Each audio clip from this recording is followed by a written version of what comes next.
बहुत समय पहले की बात है। शिवपुरी राज्य में राजा विजयसेन शासन करते थे। वो न्यायशील, पराक्रमी, शक्तिशाली तथा वचन के पक्के थे। युद्ध विद्या में उनकी समता कर सकने वाला व्यक्ति कोई न था। उनके अरुणा कुमारी नामक एक पुत्री थी। उसके सौंदर्य की प्रशंसा उसके पिता के पराक्रम की तरह चतुर्दिक व्याप्त हो गई थी। आसपास के राज्य के राजकुमार अरुणा कुमारी से विवाह करने को लालायित थे। जब राजकुमारी की विवाह उम्र हुई तब भिन्न भिन्न राज्यों से राजकुमारी के लिए विवाह प्रस्ताव आने लगे। राज दरबार में मंत्रियों ने परामर्श दिया कि एक उपयुक्त राजकुमार चयन कर राजकुमारी का विवाह कर देना चाहिए। तब राजा ने सबके सुझावों को काटकर यह घोषणा की, युद्ध विद्या में जो राजकुमार मुझसे अधिक प्रवीण साबित होगा उसके साथ मैं अपनी कन्या का विवाह करूंगा। इस घोषणा को आधार बनाकर मंत्रियों ने अरुण कुमारी के स्वयंवर का प्रबंध किया और देश विदेश में यह घोषणा भी करवाई। दूर देश विदेश में राजा के दूत जा जाकर राजा विजयसेन के संदेश फैलाने लगे कि समस्त युद्ध विद्याओं में राजा के साथ स्पर्धा करके जो राजकुमार विजयी होगा उसी के साथ राजकुमारी का विवाह किया जाएगा।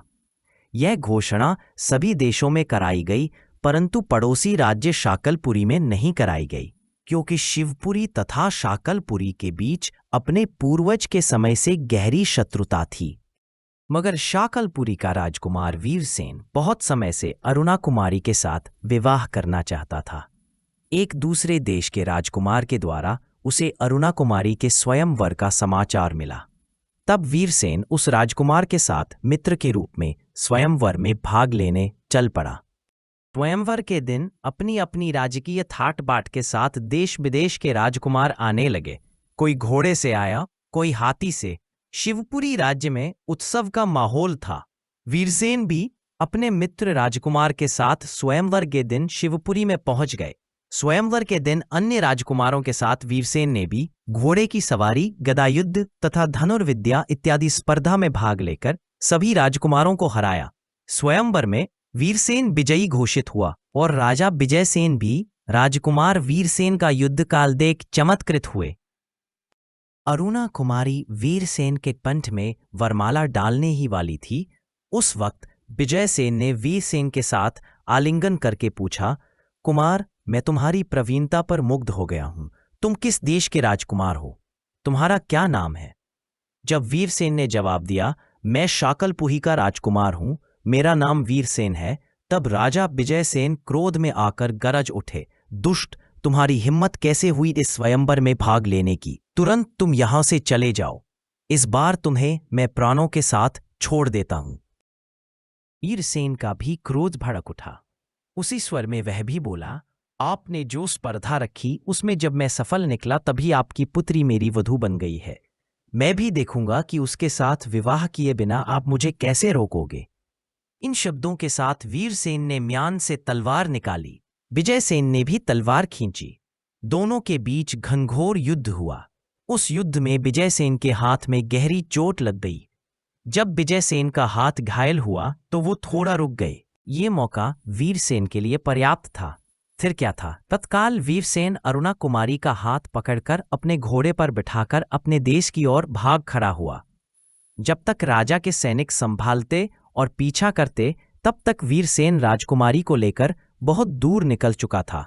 उसी दिन विजयसेन ने युद्ध का घोषणा किया।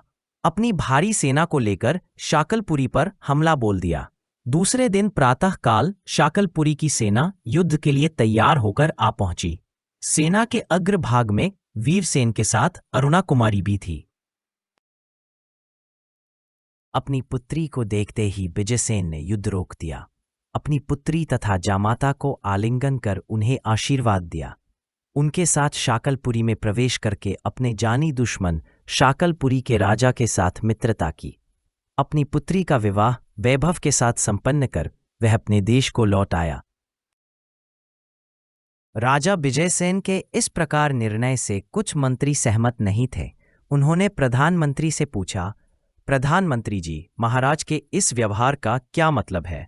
उन्होंने जो शर्त रखी थी उसके मुताबिक समस्त युद्ध विद्याओं में विजयी हुए वीरसेन के साथ अपनी पुत्री का विवाह करने से इनकार किया और खड़ग युद्ध में उसे मार डालने का क्यों प्रयत्न किया। इसके बाद उसके साथ युद्ध करने के लिए भारी सेना ले जाकर हमला किया, पर युद्ध किए बिना स्वयं उनका विवाह क्यों कराया। इस पर प्रधानमंत्री ने कहा, अरुणा कुमारी के स्वयंवर में वीरसेन को निमंत्रण नहीं दिया गया था, इसलिए स्वयंवर प्रतियोगिता में भाग लेने का उसे कोई अधिकार नहीं था। वीरसेन राजा विजयसेन का शत्रु था, तब भी उसे प्राणों के साथ छोड़ने के लिए वह तैयार हो गया, किंतु वीरसेन ने ही उस पर पहले तलवार खींच ली। अपने प्राण लेने वाले को मारने का प्रयत्न करना अपराध नहीं है। विजयसेन का युद्ध करने जाना भी उचित ही है। उन्होंने अपनी पुत्री के स्वयंवर का प्रबंध किया था, पर जब वीरसेन ने राजकुमारी अरुणा को बलपूर्वक उठा ले गया तो वह विवाह राक्षस विवाह के रूप में परिवर्तित हो गया।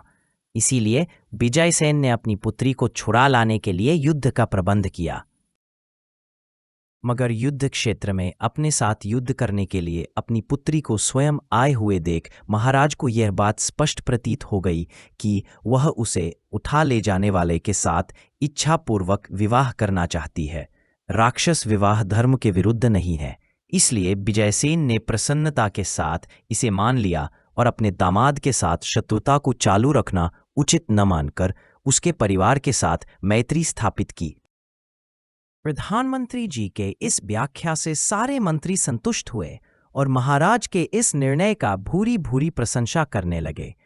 इस कहानी से हमें सीखने को मिलता है कि सच्चाई और बुद्धिमानी चाहे कितनी भी कठिन परिस्थिति क्यों न हो, अंत में न्याय को जीत दिलाते हैं। इस कहानी से हमें यह समझ में आता है कि एक सच्चा राजा वही होता है जो बिना पक्षपात के न्याय करता है और जिसे सच्चाई की पहचान करने की समझ होती है। राजा का धैर्य, विवेक और अद्भुत निर्णय से निर्दोष को न्याय और दोषी को दंड मिलता है। अगर आपको हमारी कहानी पसंद आई हो तो कृपया इस वीडियो को लाइक, कमेंट, शेयर करें और हमारे चैनल को सब्सक्राइब करें। हम भविष्य में आपके लिए ऐसी ही और रोचक कहानियां लाते रहेंगे।